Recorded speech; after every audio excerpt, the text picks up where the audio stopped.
Welcome back to RotoQL University, our third course on MLB strategy. We're going to talk about when to choose chalk and when to go against the chalk. I'm Mike, and I'm joined by Sahil. How you doing, Mike? Pretty good, man. Let's get into it.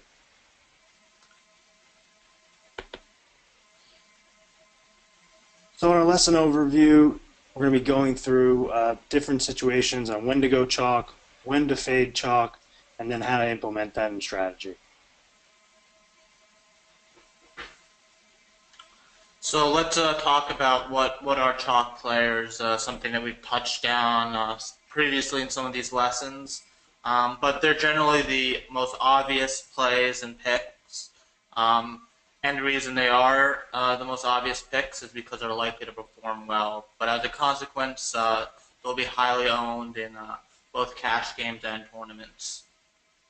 So a chalk player would be someone that's generally owned above 25% in tournaments and cash games. So if Bryce Harper's in 7 out of 10 lineups, he would be 70% owned and thus a very, very chalky play. So chalk players in cash lineups are a necessity because they're likely to perform well. You want to include them, and there's no downside into including them. So whenever you think a chalk player is a good pick, you should include them in your lineups, not really worry about ownership too much. In tournaments, we're going to want to consider what we do with chalk players a little more closely. Since chalk players are highly owned, if you ignore them or fade them in some instances and they don't do well, you'll be able to really take advantage of that, and your lineups will really shoot to the top. But the reason that chalk players are chalk players is because they're likely to perform well. So you need to really evaluate what you're doing in tournaments to include some chalk, but go against the grain. The main factors behind ownership are Vegas data, so the over-under and predicted runs, the matchup, obviously, which is included in some of the Vegas data, value, so if players are really cheaply priced, if a player is starting and is a very low price, he will be pretty highly owned. Hitter parks, pitcher parks, so as we go back into the matchups and some of the Vegas stuff, Coors Field will always be highly owned. Pitchers from Petco will generally be higher owned. And then back to some of the QL wire content which we have. So if you look at all of the articles that we have there, if players are frequently showing up in multiple articles, you can be pretty confident that they'll be higher owned than chalk players.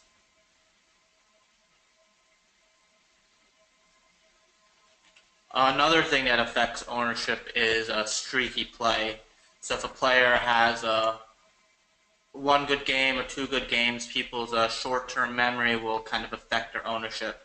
So this chart just shows that after one game, he will jump about 3% more. After 2 games or 3 games, he'll get up to 4 or 5% more, and if you have a really hot player, he's going to probably continue to be highly owned.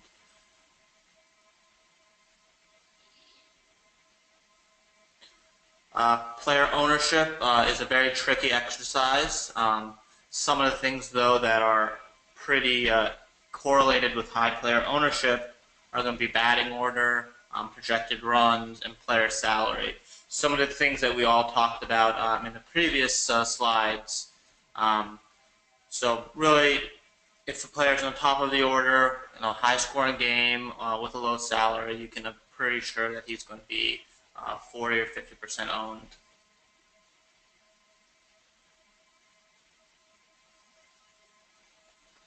So here, let's take a look at an example lineup that won me a FanDuel Grand Slam on one day.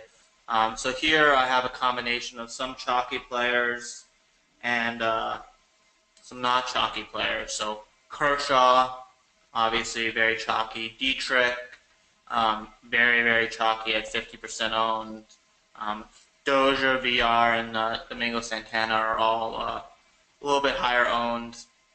The main player that was put me apart was Soto and Chris Carter. Chris Carter putting up multiple dongs on that day.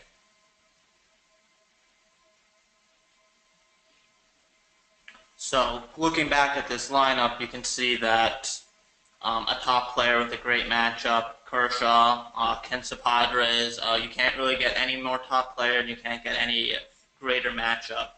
So that's why you'll see that his ownership was pretty high, 35%. But he was in such a great spot that I think it really made sense to go with the chalk in that situation. A backup player moving to leadoff spot, as we talked about before, Dietrich starting over D. Gordon. He's at the top of the order. He's replacing a star player, so the salary is pretty low, and the Marlins are in a great spot that night. So in that sense, he was kind of the perfect storm, and that's why you saw close to 50%. But I was pretty confident being such a great value play that I included him in many of my lineups. And another situation is in tournaments, again, we want to have correlated players. So in that sense, it made sense to pair Domingo Santana and VR together.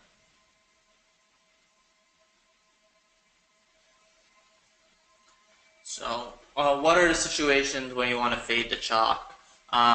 Baseball is a very high volatility sport, so fading the chalk will make more sense than it will in a sport like basketball, and a little less so in football.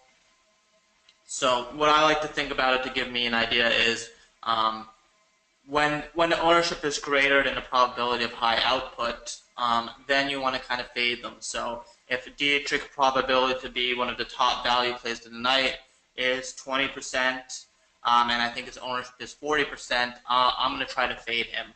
Whereas if Dietrich's probability to be a top value play was 60 or 70%, and I think his ownership's 40%, then I'll definitely try to include him in a lot of the lineups. So in a situation before, like with Kershaw, I thought he was going to be a very top pick, maybe 70, 80% of the time. So even if his ownership was even a little higher, I would have probably played him in most of my lineups.